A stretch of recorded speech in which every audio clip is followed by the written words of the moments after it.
¿Y cuál es nuestro invitado del día de hoy? Se trata de Manuel Rairán Cortés. Él es docente, Universidad Externado de Colombia, formación, magíster en ciencia política orientada en relaciones internacionales con especialidad en diplomacia y resolución de conflictos de la Universidad Católica de Bélgica, temas que abordó seguridad internacional y estudios estratégicos, también geopolíticos de las ponencias emergentes y teoría de las relaciones internacionales. Entonces, a nuestro invitado del día de hoy, de antemano queremos agradecerle por brindarnos, por estar acompañando a todos nuestros asociados, a nuestros oyentes en este espacio que es muy importante, donde llevamos información de interés a todos nuestros asociados.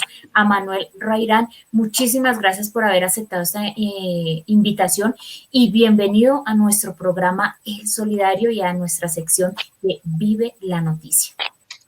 Muy buenos días, Paula, Miguel y todos los oyentes de El Solidario de Contras de CUN. Muchísimas gracias por su invitación. Para mí es un placer y un honor estar con ustedes en esta oportunidad. A usted, saludarlo, profe Manuel, y gracias por haber aceptado esta invitación a tratar este tema tan importante que pues no todo el mundo tiene esa información clara, por lo menos en el caso mío. Yo soy docente de matemáticas y física y sé que los compañeros de historia de pronto por allá en esa parte pueden tener una mayor profundidad, pero en general a veces estos temas requieren de especialistas y por eso agradecemos la participación suya en el día de hoy y más con este tema que pues está al orden del día, toda esta situación que hoy se vive, donde Colombia pues también ya prácticamente está inmersa por esa situación de la llegada de muchas personas que están allí sufriendo algunas situaciones difíciles en el Medio Oriente y todas las implicaciones que tiene esto. Entonces, en el día de hoy lo que pretendemos hacer es contextualizar a nuestros seguidores. Muchos de ellos seguramente están al tanto, pero de pronto otros, como me pasa a mí, tenemos muchas respecto a cuál es la situación. Por eso quisiéramos preguntarle cómo contextualizar a esos seguidores, a nuestra audiencia, sobre el origen de ese conflicto que hoy se está dando, o bueno, que se ha dado por muchos años en el Medio Oriente, pero que hoy pues se resalta más. ¿Qué es lo que históricamente ha marcado a esos territorios para vivir hoy en medio de este conflicto, profe Manuel? Sí, profesor Miguel, a ver, es un tema interesante, es un tema que ha generado mucha polémica y que, bueno, no es un conflicto hace 20 años, como usted bien lo remarca. Afganistán, para ubicarnos, está en Medio Oriente, es un país que comparte fronteras con Pakistán, ¿no es cierto? Es un país que por su posición geográfica ha estado involucrado en medio de conflictos y de que las grandes potencias o imperios históricamente han tenido intereses allí, ¿no? Podemos verlo, por ejemplo, en Ciro el Grande, en lo que fue el Imperio Persa, también lo podemos ver también con los británicos, el Imperio Ruso, y bueno, eso contándole un poco de historias atrás, pero digamos que obviamente en el siglo XX y siglo XXI también jugaron un papel protagónico. Afganistán, por su posición geográfica, fue importante para los británicos porque era parte de la ruta donde podían llegar a la India. Para los soviéticos, bueno, para los rusos primero y luego para los soviéticos, Afganistán siempre un punto estratégico porque da acceso, le permite a Rusia salir de esos fríos del Polo Norte para llegar a aguas calientes o aguas tibias que se conocen y tener una proyección geopolítica más hacia otros sectores del mundo y obviamente poder salir de ese frío. También no hay que olvidar que Afganistán también fue un tránsito también dentro de la ruta de seda durante varios siglos y digamos que por su posición juega esa relevancia, esa importante relevancia. También hay que aclarar que es un país que tiene recursos naturales que hasta el momento no se han explotado de la manera como se quisiera o se deseara. Es un país que, pues digamos, en su mayoría actualmente vive de la amapola, del opio, pues digamos, la base del opio. También, pues, digamos, se explotan algunos recursos muy pequeños, pero, pues, digamos que se menciona que debajo del suelo afgano hay bastante materia prima. Entonces, por su posición geográfica, juega un papel relevante, sumado a que también es un país que cuenta con una religión musulmana, ¿no es cierto? Y que, pues, se ha caracterizado por unas interpretaciones bastante radicales y que por eso, digamos, muchas potencias a lo largo de la historia han tenido un interés por dominar esa región. Digamos que también no hay que olvidar que es un contacto también hacia China y que obviamente eso juega un papel también protagónico dentro del ajedrez internacional. Bueno, es importante esta contextualización en la parte de cómo está ubicada y lo que acaba usted de decir, digámoslo así, los vecinos, las salidas, lo que se tiene allá en esta parte geográfica de este país, en Afganistán, que hoy sufre pues una situación humanitaria, como todos están enterados por los diferentes medios, muy difícil. Profe Manuel, la influencia de la Unión Soviética en Afganistán, ¿cómo fue la vida en ese momento y cómo es ahora? Bueno, a ver, como lo decía anteriormente, Afganistán se ha caracterizado por estar en medio de intereses de las potencias en el mundo, históricamente. Si bien, digamos, los soviéticos, luego del asesinato de Mohamed Duar, digamos que ingresa a tomarse el poder y los soviéticos tratan de cambiar algunas dinámicas propias internas de Afganistán. Sí, por ejemplo, permitirle a las mujeres la educación, por ejemplo, también el tema de no utilizar la burka, pero digamos que históricamente también se le ha asignado como si fuesen los soviéticos que hubieran entregado, le hubieran permitido eso al pueblo afgano, y la verdad es que eso tampoco es tan cierto. ¿Sí? Digamos, por ejemplo, uno mira al rey Amunallah Khan, que estuvo entre 1919 y 1929 hasta que después lo derrocaron. Este rey también le permitió, por ejemplo, fue el primero en instalar la educación mixta, por ejemplo. También quitó la prohibición de utilizar la burka y los diferentes elementos frente a la mujer. Entonces, no solamente esos cambios se deben a los soviéticos, sino que venían de años atrás, y que obviamente también el rey Amanullah Khan, pues obviamente este tipo de decisiones también lo trajo como un cambio que vio en los soviéticos, pero fue una decisión propia. Es decir, lo que quiero decir con esto es que no fue una imposición de los soviéticos o de un imperio externo, como lo hizo los soviéticos en el año 78, cuando llegan al poder luego de que asesinaran a Mohamed Daoud, ¿no? Que a partir de allí es donde empieza este también aventurismo de los soviéticos, pues digamos, en Afganistán, y que obviamente más adelante lo profundizaremos. También le fue mal, ¿no? También le fue a los afganos mal, lo sacaron el pueblo afgano con los mujahidines, que surge de allí también los talibán, o retoman los talibán, y obviamente pues tiene una diferencia, ¿no? Pues claramente cuando sale los soviéticos en el 89, Afganistán ingresa en una guerra civil interna, y en esa guerra interna pues gana del 96 al 2001 los talibán. Esos talibán pues claramente fueron un país, se constituyeron lo que se conoce como el Estado, el Emirato Islámico de Afganistán, que fue dirigido por los talibán hasta el año 2001, y pues claramente los talibán tienen una interpretación del Islam bastante radical.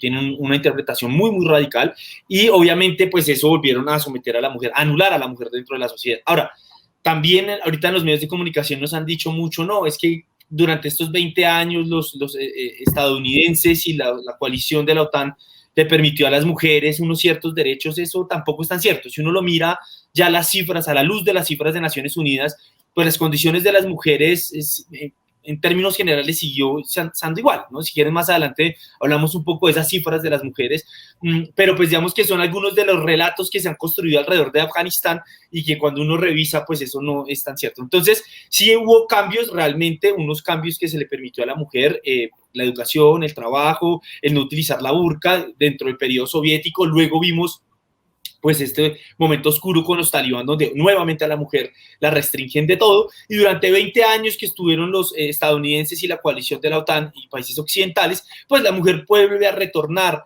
digamos, a tener educación, a poder trabajar, ¿no es cierto? Pero igual las condiciones estructurales de inequidad y de sometimiento a la mujer se mantuvieron durante esos 20 años. Efectivamente, profe Manuel, la situación de la mujer pues bien complicada allá, y por eso escuchábamos también incluso recientemente Muchas de ellas en ese desespero han sido obligadas a casarse con personas cercanas allá a los que permiten la salida de este país. Bueno, hay una situación bien complicada que usted nos está pues en el día de hoy aclarando frente a toda esta situación de Afganistán. Pero sé que Paulita también tiene bastantes inquietudes para nuestro invitado en el día de hoy. Así es, Miguelito, una situación muy complicada, escuchando, digamos, todo este contexto y todas estas aclaraciones que nos hace el profe Manuel. Bueno, pero yo quisiera preguntarle, Estados Unidos llega a Afganistán como un país satélite, pero de igual forma es como el reflejo de esa política expansionista. ¿Qué opina usted sobre ese actuar de este país del norte, profe Manuel? Bueno, digamos que los imperios y las hegemonías siempre tienden a expandirse, ¿no? Digamos que esa es como una parte de la naturaleza de ellos. Y así como los soviéticos vimos la expansión o el socialimperialismo soviético en los años 78, el imperialismo soviético, pues obviamente los estadounidenses también estuvieron allí. Y las raíces de conflicto hoy tienen que uno también remitirse a esos años. Cuando los soviéticos llegan al poder, Estados Unidos termina financiando a los mujahidines. Los mujahidines era un grupo de estudiantes y de población civil que se oponían a la invasión soviética. Los mujahidines fueron financiados, entrenados y adoctrinados por la CIA de Estados Unidos para sacar a los soviéticos. Luego que los soviéticos salen salen derrotados de Afganistán, de los mujahidines se derivan diferentes ramas, ¿no? Encontramos los talibanes también, salen de los mujahidines propiamente, y Al-Qaeda, es decir, el origen de Al-Qaeda nace de los mujahidines, ¿no? Con Osama Bin Laden, ¿no? Que después vimos que hace el atentado en el 11 de septiembre. Estados Unidos ingresa entonces en el año 2001 a Afganistán con varios intereses, pero digamos que digamos que el primero ellos dicen, bueno, Afganistán invadimos Afganistán porque es un país, de acuerdo a Washington, que resguardaba a Al-Qaeda, ¿no? Pero lo curioso acá, Paula y Miguel y todos los oyentes, es que dentro de las personas que estaban dentro de los dos aviones que tumbaron o derribaron las dos torres gemelas, ninguno era afgano, ¿no? O sea, 15 eran saudíes, 2 libaneses, un egipcio, ¿no? Es decir, no había ningún afgano. Ahora, ¿por qué intervenir Afganistán? Porque según Washington, Afganistán resguardaba Al-Qaeda y tenía centros de entrenamiento de Al-Qaeda. Y digamos que ellos dijeron, vamos a patrocinar, vamos a eliminar este tipo de estados que patrocinan el terrorismo, ¿no? Entonces se hace la invasión, pero mire lo curioso, Paula y Miguel, y eso es importante hacer la aclaración, es que los saudíes también tienen una aplicación de la ley contra la mujer, pero no se ataca de igual manera, ¿no? Es, digamos que el doble discurso. Dentro de esa intervención, Estados Unidos se plantea varios criterios, varios objetivos. El primero de ellos es sacar a Osama Bin Laden. Segundo, reducir el terrorismo. Tercero, instaurar unas instituciones democráticas de acuerdo a la visión occidental. Cuarto, según ellos decían, liberar a las mujeres afganas del yugo, ¿no? Ahora, muchas de esas no se cumplieron. Y pues claramente Estados Unidos ha estado presente en muchas de estas guerras, ¿no? Lo vimos también con Daesh en Medio Oriente, con Siria, actualmente también con otros conflictos que dio aprobación en Libia, en Yemen, en diferentes países. Entonces yo creo que claramente es parte de lo que estamos viendo en Afganistán y en otros países del Medio Oriente. Se debe a unas relaciones de dominio, dos, a unas relaciones de homogenización cultural, política, económica, ¿sí? Y tercero, de una visión imperialista. Muchos académicos no creen que el imperialismo existe, que eso se acabó. En mi opinión, creo que se ha transformado, pero esas relaciones de poder y dominio se mantienen. Entonces, creo yo que es parte, yo siempre he rechazado como este actuar de Estados Unidos frente a esas decisiones de invadir a otros países, de considerarse pues como el país elegido para dirigir el mundo, de acuerdo a su visión evangélica del destino manifiesto, que es establecido pues en la Constitución y la construcción de Estados Unidos. Así es, profe Manuel. Bueno, hablemos un poquito de ISIS. Como estrategia norteamericana, sabemos que con el tiempo se ha venido o se sale de control. ¿Cuál fue el objetivo de esta organización terrorista, profe Manuel? Bueno, lo de ISIS, el origen de ISIS recae en Daesh. Primero, antes de ISIS estaba Daesh. Y Daesh también fue una organización que entrenó, adoctrinó y pues capacitó y, bueno, entregó armamento a Estados Unidos. Daesh nace con el fin de reducir o de limitar las acciones de Bashar al-Assad, ¿no? Presidente de Siria. Es cierto, uno tampoco puede negar, Bashar al-Assad se excedió en las manifestaciones del año 2011, eso también hay que aclararlo, digamos, es verdad. No obstante, y pues digamos que él lo dijo como, no, pues estos son influencias extranjeras, ¿no? Lo quiso como vender de esa manera, y pues la contradicción en Siria que emergía realmente del pueblo sirio, pues se terminó fue con otros intereses de potencias regionales y mundiales, ¿sí? En el caso, pues ahí incluimos a Estados Unidos, incluimos a Israel, incluimos a Irán, incluimos a Arabia Saudita, entre otras potencias regionales. Entonces Estados Unidos lo que hace, como lo dice en ese momento, ahora se me olvidó, la ex vicepresidenta y candidata a la presidencia, ahorita se me olvidó el nombre, se me olvidó fugazmente, ella reconoce en una revista de Atlantic, en donde menciona que Hillary Clinton menciona en una revista de Atlantic de Estados Unidos que ellos fueron financiadores de Daesh, y pasó lo mismo que los mujahidines, ¿no? Entonces, así como los mujahidines, luego el entrenamiento se desvían y termina o en Al-Qaeda en el caso de los mujahidines, y en este caso pues termina en el Estado Islámico. El Estado Islámico obviamente es una organización terrorista mucho más radical, con una interpretación del Islam también bastante radical, y que además a mí ya viendo el comportamiento, los actos culturales, sociales que ellos presentaban, pues me parecía que se alejaban mucho a lo que realmente es una guerra santa, a muchos conceptos que ellos tienen.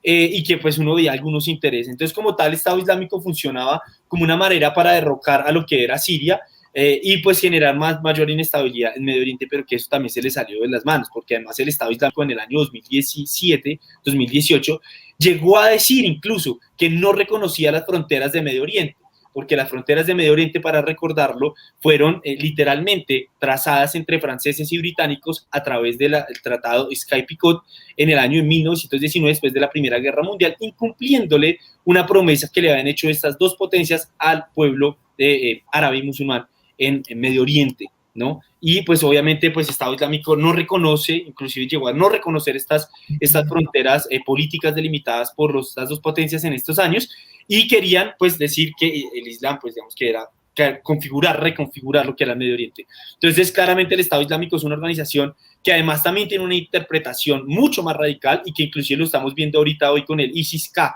que se está presentando en Afganistán. Bueno, profe Manuel, qué interesante es conocer todo este contexto, todos estos antecedentes, toda esta historia para hablar de Afganistán, de talibanes y de toda la situación que se está presentando, digamos, allá en ese país, y de las personas que probablemente van a venir a estar en nuestro territorio. Pero bueno, tenemos más preguntas, queremos conocer más acerca de este tema, pero para eso yo le voy a pedir un favor muy pequeñito a nuestro invitado, al profe Manuel, y a nuestro compañero Miguel. Vamos a hacer una pequeña pausa, tenemos que hacer aquí unos comerciales institucionales, una pequeña pausa, pero ya regresamos con este tema que yo sé que está causando mucho interés en nuestros asociados, en las personas que están ahí conectadas, y por supuesto también para nosotros. Entonces, un minutico para nuestro profe Manuel, invitado, y a nuestro compañero Miguel, y ya regresamos. No se pueden mover. A nuestros oyentes y a las personas que están conectadas también tienen que seguir ahí conectados, porque ya regresamos con más información y con más de este tema.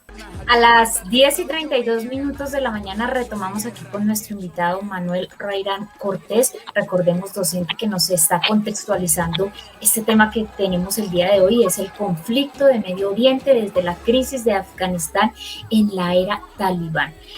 Muy buenos aportes los que nos ha hecho aquí nuestro compañero Manuel. Bueno, y seguimos con más preguntas. Compañero Manuel, ¿qué podemos decir del fundamentalismo religioso y las consecuencias que ello conlleva? Bueno, como lo decía anteriormente,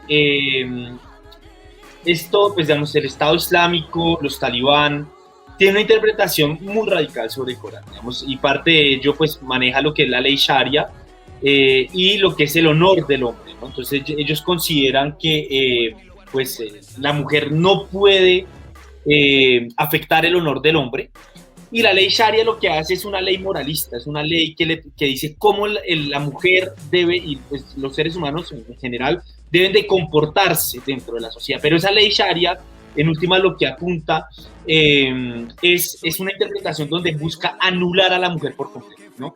Y reducir las acciones de la mujer que puedan afectar ese honor del hombre, ¿no? Entonces, una interpretación realmente bastante radical, antigua. Entonces, por ejemplo, la mujer no puede utilizar tacones, la mujer no puede mostrar su rostro, su cabello, la mujer la mujer no puede ser, por ejemplo, atendida por un hombre médico, la mujer tiene que salir a la calle solamente con su pareja o con un hombre familiar.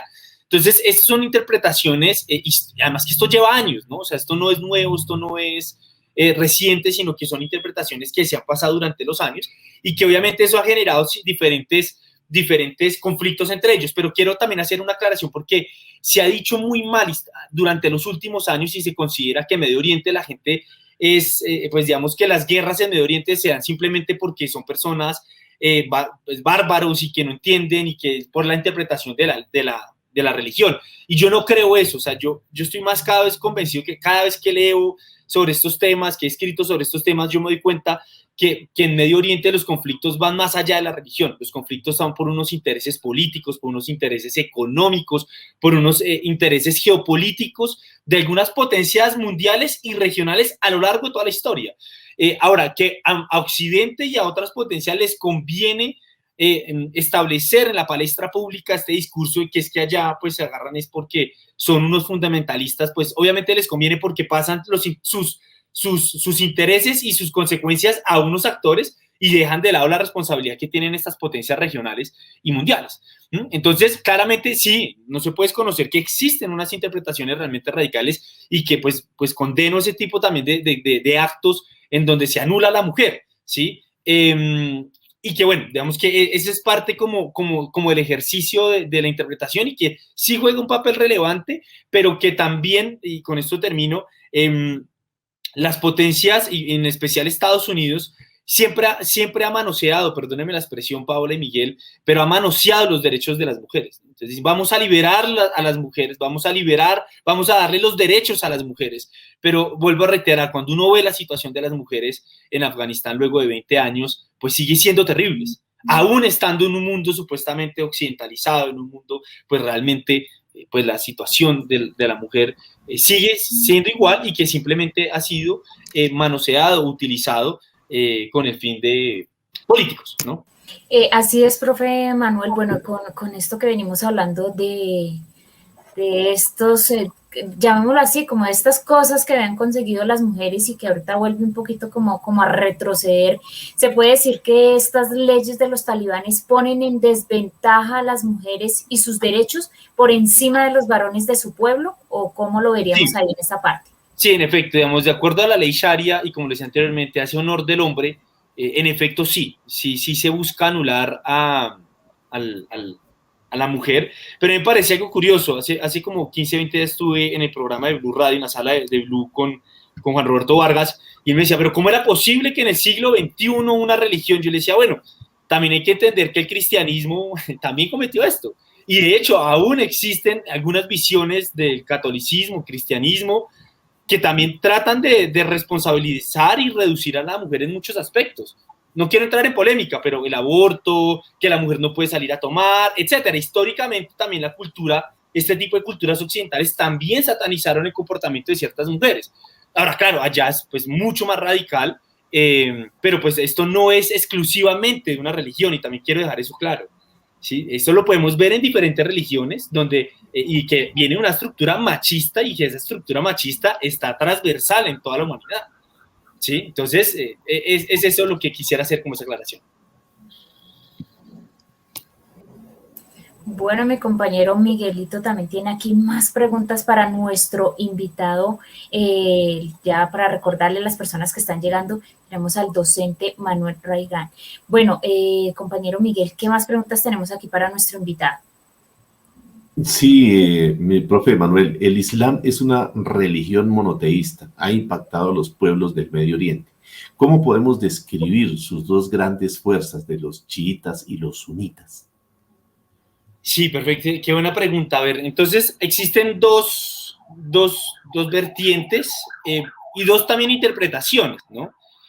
Los chiitas están, digamos, el fuerte de los chiitas están en Irán, ¿no? Después de la revolución iraní en 1979, en el Ayatollah Khomeini, y los sunitas, que pues están en otros países, y Afganistán es más sunita que chiita, ¿no? Las interpretaciones cambian de acuerdo. Los chiitas consideran que están esperando al duodecimano, a una persona digamos que salió, que va a volver, que ese personaje, ese ser humano, duodecimano, como se lo conocen, va a librar pues pues su pueblo, como también lo tenemos nosotros acá en la religión, en la vertiente occidental, ¿no? Pero digamos, hay muchas diferencias, pero yo quiero centrarme en una, y es que los chiitas consideran que los seres humanos no tenemos la potestad de interpretar el Corán, ni modificarlo, ¿sí? Entonces, por ejemplo, los iraníes por eso tienen, digamos, dentro de su estructura de gobierno iraní, ellos tienen digamos que no a los clérigos, pero sí a los expertos que estudian todo lo que es el Corán, todo lo que esto conlleva, y de hecho cuando el Congreso iraní, por ejemplo, emite una ley, pasa por que es como para nosotros la Corte Constitucional, que digamos que miraría que la ley estuviera acorde a la Constitución, pues ellos lo que revisan es que toda norma y toda ley que emita el Congreso iraní esté digamos, a la luz del Corán. Por el contrario, los sunitas consideran que la ley del Corán sí puede ser interpretada por el ser humano y que además puede ir cambiando de acuerdo al contexto que se vaya dando, ¿sí? Por eso también estos talibán tienen esta interpretación tan radical dentro del Corán, porque también se lo permite, ¿no? Entonces, en grandes rasgos esa es la diferencia. Pero vuelvo a reiterar, digamos, los conflictos en Medio Oriente van más allá de porque es sunita o porque es chiita o porque no. Los conflictos en Medio Oriente, y como decía al comienzo de este programa, es también porque es una región que tiene muchos recursos naturales y que además está ubicado geográficamente en puntos estratégicos, y que por eso las potencias siempre han tenido un interés allí. Fuese la que fuesen soviéticos, fuesen británicos, chinos, el que fuese, estadounidenses. Es una región en donde los conflictos van más allá de la religión y hay unos intereses políticos y económicos que generan y emiten ese tipo de conflictos. Importante aclaración, profe Manuel. Me parece que esta contextualización, esta información que nos ha traído de hoy nos orienta muchísimo sobre esta situación para entender qué es lo que está pasando con esta crisis allá en el Medio Oriente. Hablando usted de estos personajes, profe Manuel, ¿quién es y qué representa Mullah Baradar para el pueblo afgano?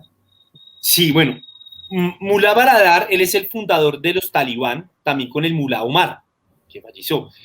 El Mullah Baradar se considera, es una de las personas más relevantes dentro de los talibán, porque luego que salen los soviéticos, pues él junto con Omar crean lo que es el grupo los talibán, y a partir de allí, pues él ha tenido una relevancia importantísima. Fue el estructurador político relevante cuando se creó lo que fue el Emirato Islámico de Afganistán del 96 al 2001, pero Baradar estuvo preso en Pakistán. Digamos que es otra cosa importante. Los talibán también tienen presencia en Pakistán y es una fuerza política, y eso es otra aclaración.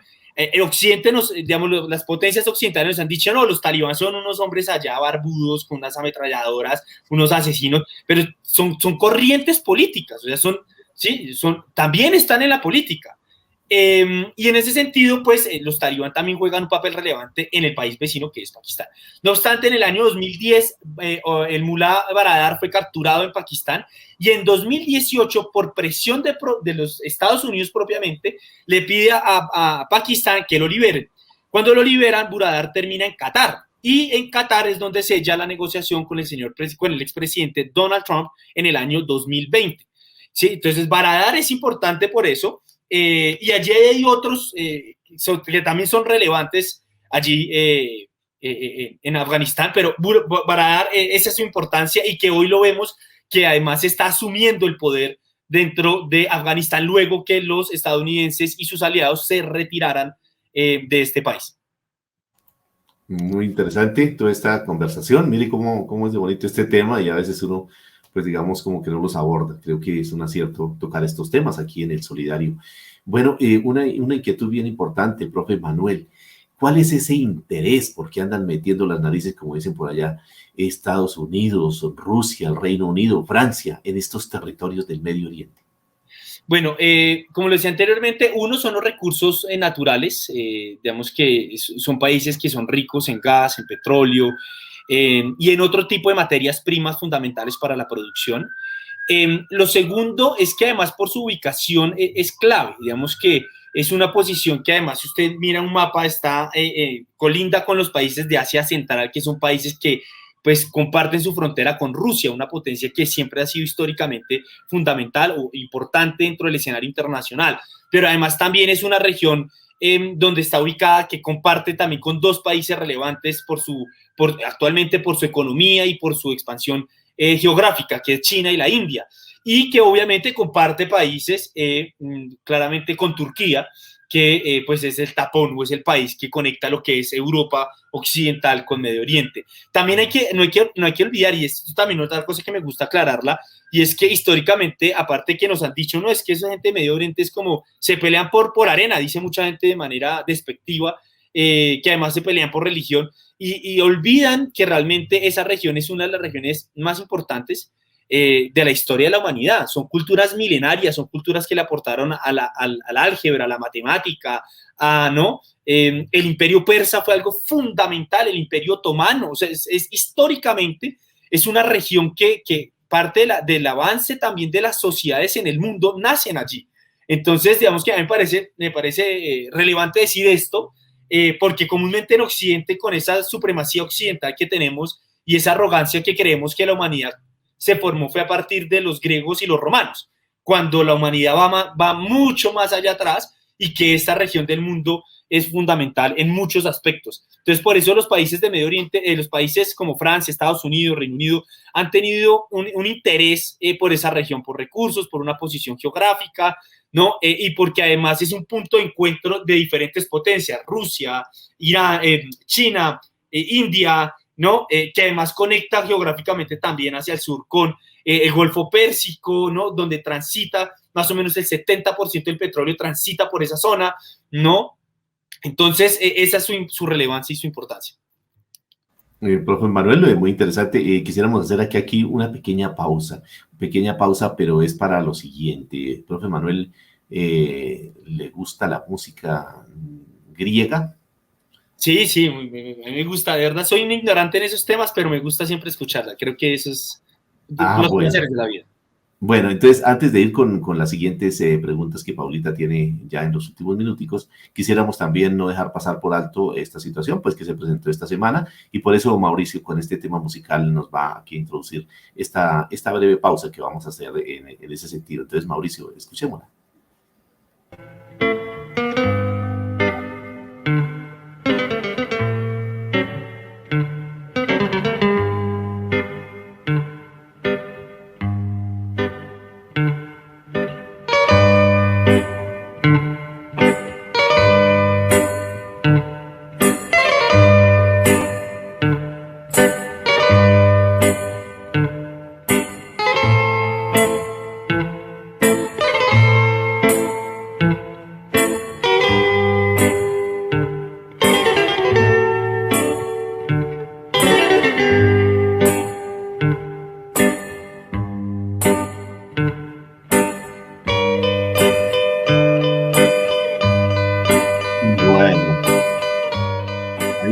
Mientras la escuchamos de fondo, pues, ¿por qué colocamos ese tema musical que quién no lo ha escuchado?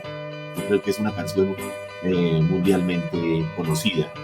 La traemos en el día de hoy porque, pues, el pasado 2 de septiembre murió Mikis Theodorakis. Mikis Theodorakis es el compositor de este tema, un himno, Zorba el Griego.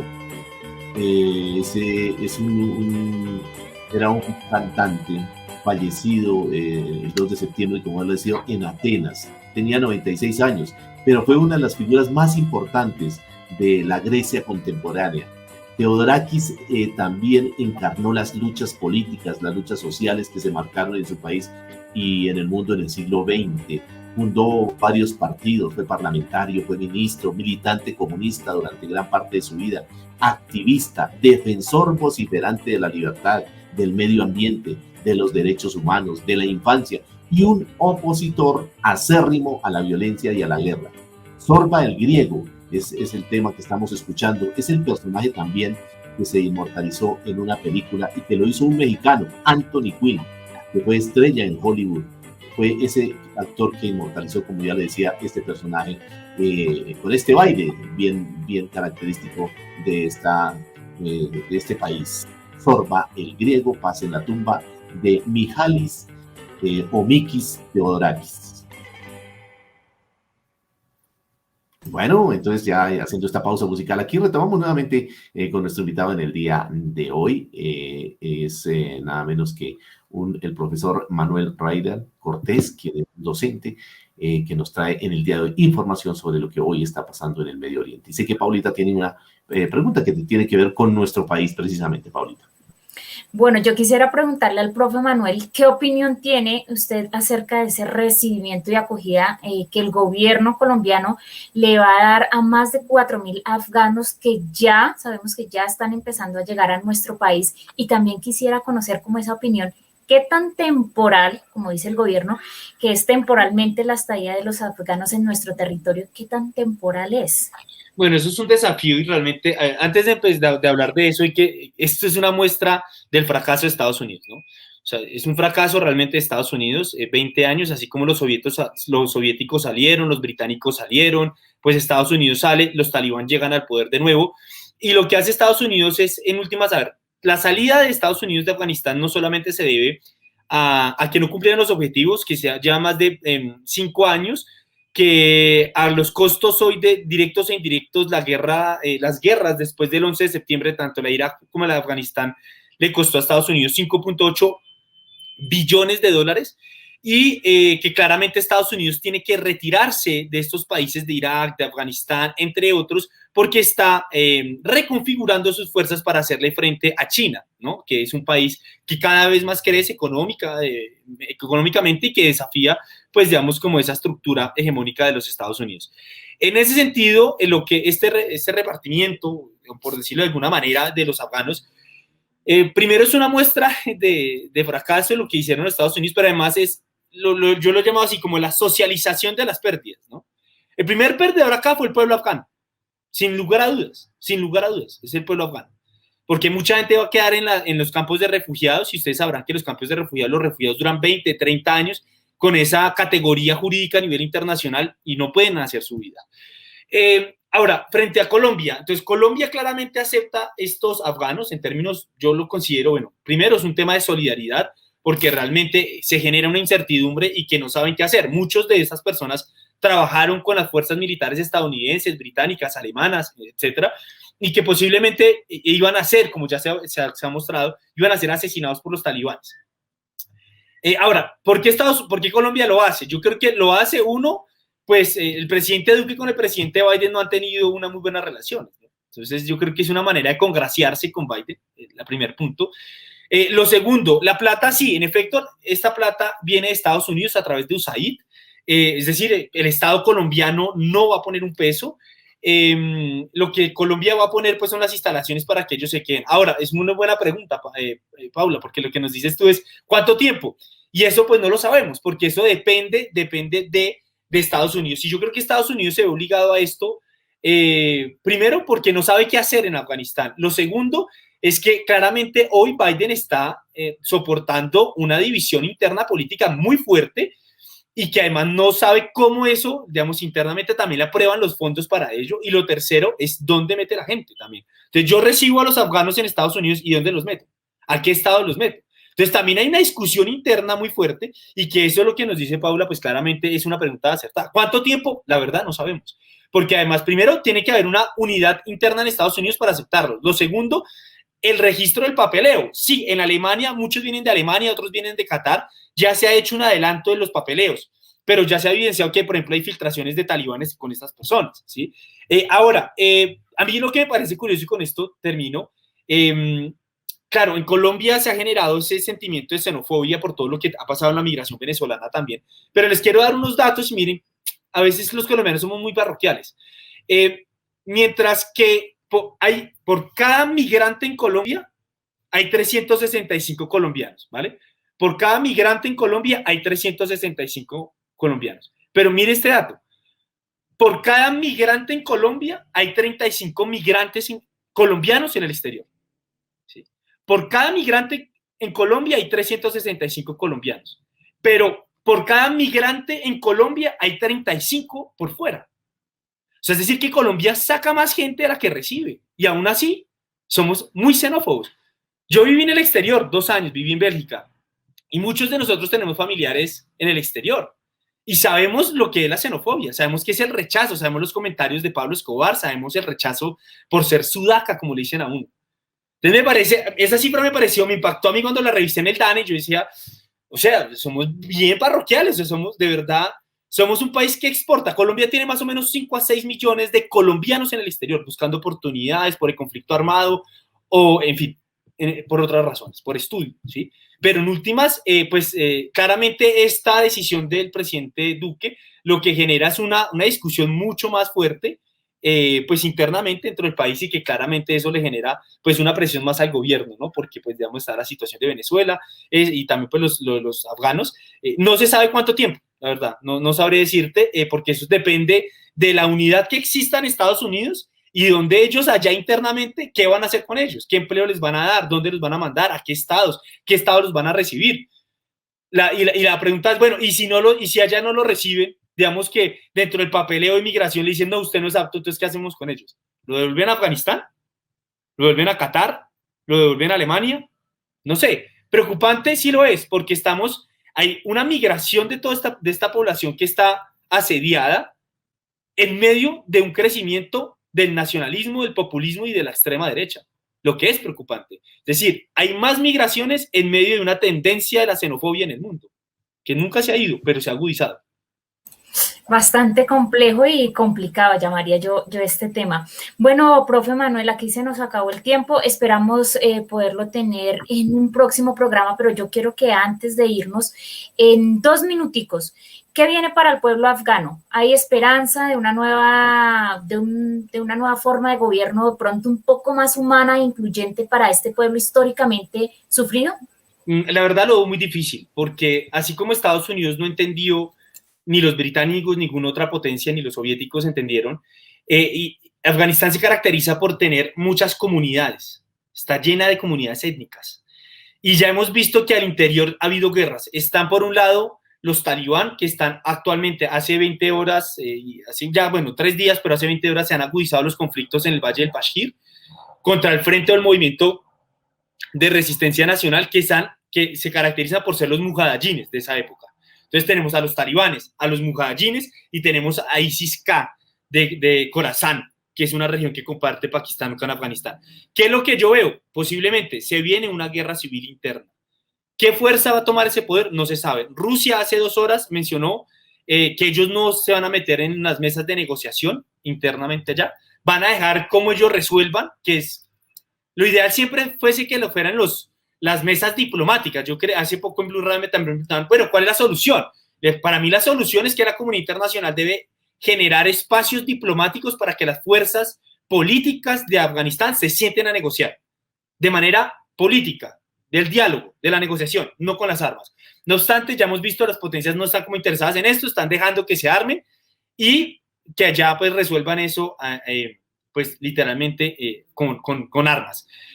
Yo creo que para terminar, Paula, Miguel y todos los oyentes, yo creo que estas guerras de Afganistán, Siria, Irak, Yemen, entre otras guerras que han sido patrocinadas por Occidente e iniciadas por Occidente, Francia, Inglaterra o Estados Unidos o la que sea, o los rusos o lo que fuese, es que yo creo que esto nos da a entender, uno, el poder emborracha más que el alcohol.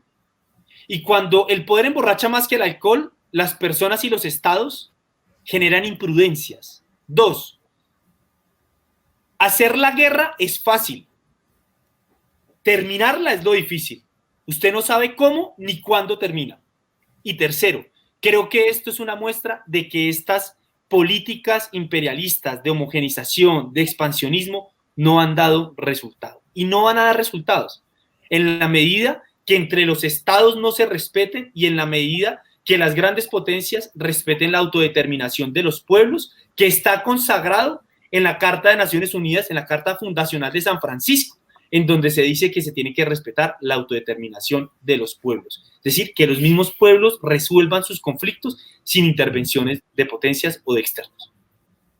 Bueno, muy importante estas 3 reflexiones que usted acaba de dejarnos, profe Manuel.